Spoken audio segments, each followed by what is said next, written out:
Okay, family and friends and followers.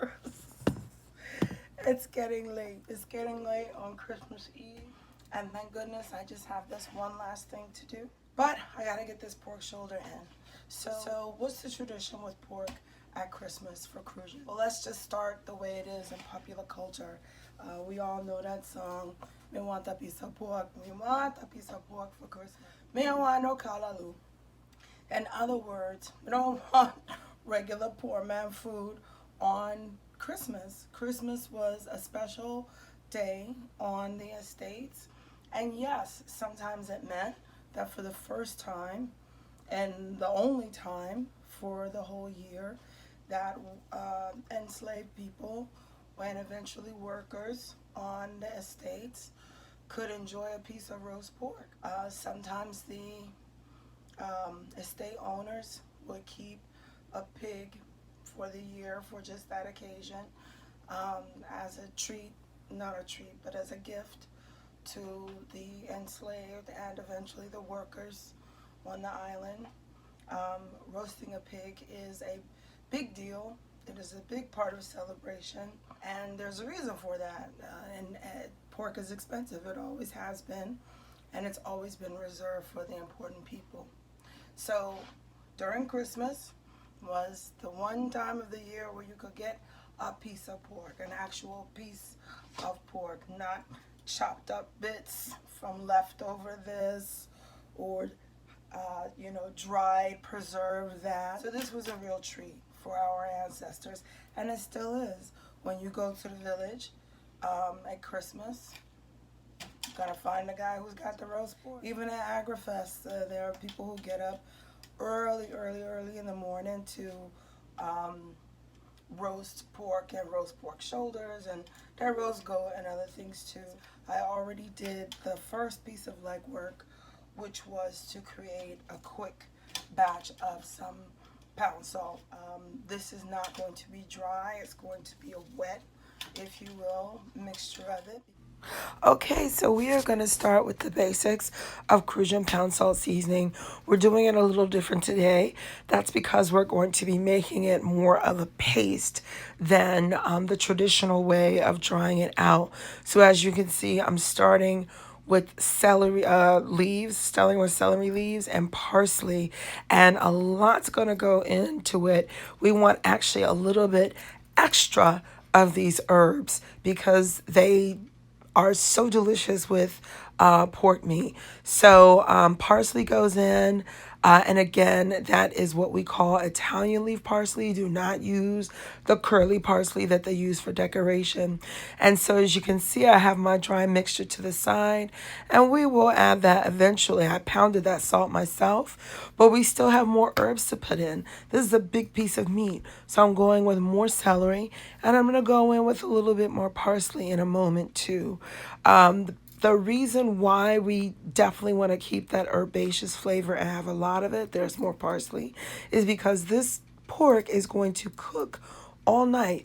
Once you put it in the oven, you're going to put it in the oven on low, 275, 300, and you put it in around midnight before you go to bed, wrapping presents. And when you wake up, it's all ready to go. So as you can see, I am not skimping on the herbage, especially with the two foundational herbs of pound salt seasoning. You've got to have parsley and you have got to have celery leaf. Now, I decided to put in a teeny touch of cilantro because cilantro and pork go well together. It's a tiny bit compared to what you might put in recaito or anything like that. But it is going to enhance the flavor of the mixture without it being overwhelming. So I've got my thing stuffed. Now I'm dropping in my dry seasonings. Don't forget thyme. Thyme is essential. You have to put that in. The dry seasonings, of course, are the crushed rock salt. I use pink Himalayan salt, the crushed peppercorns.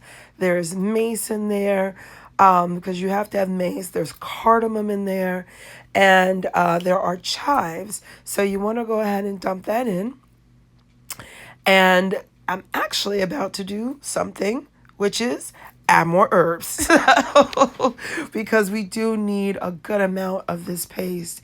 And the other reason we put it in is because the pound salt seasoning, it's the basis is salt, so it's going to be a little on the salty side, so you want to balance that out. So I've done that. I added fresh garlic and a dash more of mace, because when I checked my paste and gave it a little taste, I was missing that kick that mace gives. It's a very important part of traditional pound salt seasoning, and you must have it in there. So now we are getting ready to prepare the pork.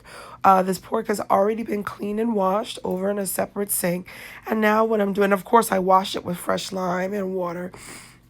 And what you're doing here, or what I'm doing here, is I'm getting rid of the excess fat. There's good fat, and then there's sinewy fat that I think, I would rather not have it in my meat. So I always flip it over.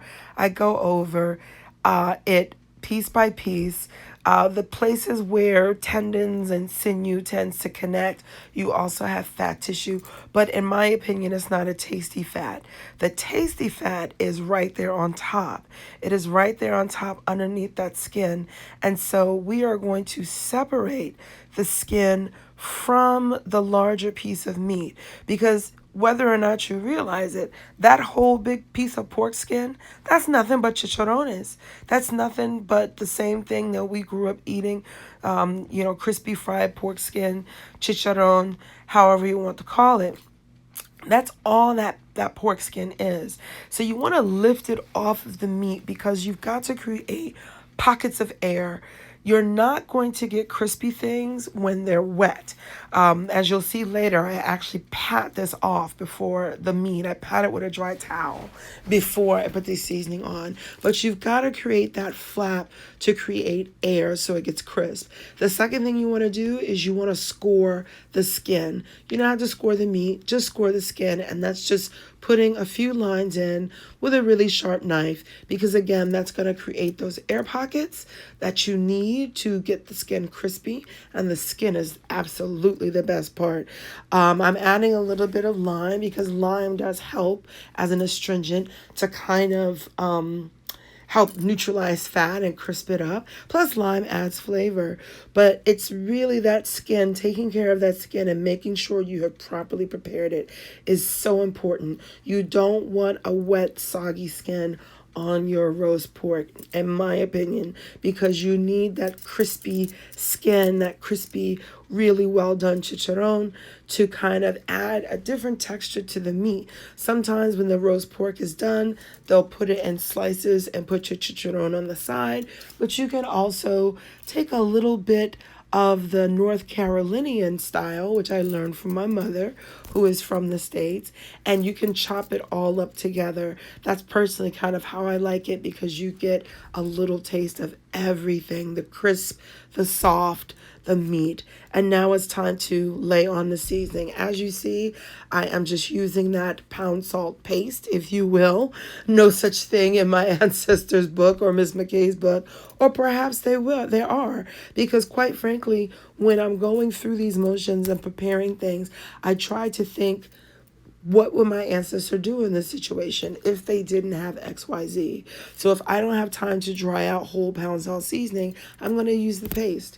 You notice that I'm wearing gloves, because that is a lot of green seasoning, and it will get underneath your fingernails and stain them a bit. But as you can see, I am very generous with it. It is going all under the meat. As you saw before, we also poked some holes in the meat. And that's going to help us get that green paste to permeate the meat. That is a very, very important step. A pork shoulder is a very dense piece of meat, and if you want flavor to really be enriched, you're better off poking a few holes in the meat, in the top and the bottom, so that you can get all of that seasoning in. Please don't be afraid. I know that there's some young people, some of my students are scared to touch raw raw meat. I don't know what is up with this generation, but if you have someone in your house who doesn't want to handle raw meat, this is one way to acclimate them to it, because there's no pussyfooting around when it comes to the pork shoulder and getting pork ready for Christmas. That roast pork has got to be seasoned properly, and you can't be scared to touch raw meat. As you can see now, I'm making sure it gets all in the flaps, it gets all in the cracks, it gets in down by the bone. I make sure to rub it in too, because you're actually going to put more on it. So make sure you're rubbing all the sides, the bottom, the top. Make sure you're rubbing it with love. I tend to think about how good it's going to smell when you wake up on Christmas morning. Just when I think I'm done seasoning, I go, nope, I've got to add a little bit more. That's dense meat that is flavorful, but becomes more flavorful when you rub it with love, okay? I think about my grandma and I think about my dad. I know how much he loves crispy pork skin. And of course, my son, he can't wait for this to be done on Christmas morning. And there it is. Christmas morning. You've got a nice crispy outer coating. There's been some caramelization. I poured a little vinegar in, well, more than a little, I'd say about a half a cup of red wine and apple cider vinegar mixed. That is definitely an homage to my American North Carolinian roots from my mom, but trust me, you will love it. It also helps keep things from drying out at the bottom, and it creates a wonderful sort of gluey sort of thing that you can mix into the meat. You take the bones out. I miss my poor dog, may he rest in peace, but every Christmas he used to sit waiting around for these bones coming from the pork shoulder. So they're easy to slip out. When it's cooked this way, you don't have to fight. They slide out as easily as, you know, toothpaste sliding out of a tube. And you've got to go through with your sharp knife, and you want to start to break up the meat, and you want to break up the crispy skin. We like to eat it with Hawaiian rolls. Sometimes you can whip up a quick done bread because it only takes less than half an hour. You can have a warm done bread with it. You can have Johnny cake with it. You can just take 2 slices of bread from out the bread thing and eat it with that. I know a lot of us love our hot pepper sauce on there. I do drizzle a little extra vinegar and a little pepper sauce on mine, but you don't have to. Look at how well seasoned that meat is. Look at how well combined it is. You don't have to worry about somebody getting too big a slice or too small a slice, because now you have a whole pan that has mixed together the textures and the flavors. So everybody can come in, get some for their plate, get some for later, get some to eat now. It freezes very well, so if you have leftover roast pork, don't be afraid to put it in the freezer, and it can stay in your fridge for about a week or so. Just under a week. I shouldn't say a week. I'd say after about 4 days after Christmas, if you still have roast pork, you may want to go ahead and freeze it. So there you have it. A very, very, very traditional thing that we associate with Christmas on St. Croix, and you can do it right in your oven. You don't need a coal fire or a special oven to do it. You don't even have to have a pig roast spit set up like they have in the village. You can do it right in the pan. So I hope that you enjoyed watching this and that you learned a few things. I definitely hope that you will try this out. If you didn't get a chance to do it for Christmas, do it for New Year's. The old Year's night, put that in, and on New Year's Day, you have some pork to eat. That's the tradition I know among a lot of people in the African diaspora. On Christmas, New Year's Day, you eat black-eyed peas, pork, and green vegetables, and something golden like sweet potatoes to represent wealth and well-being in the new year. So you can certainly do this on Christmas. Thank you again for watching Cruzan Kitchen Creations, your lesson on roast pork for Christmas. Enjoy.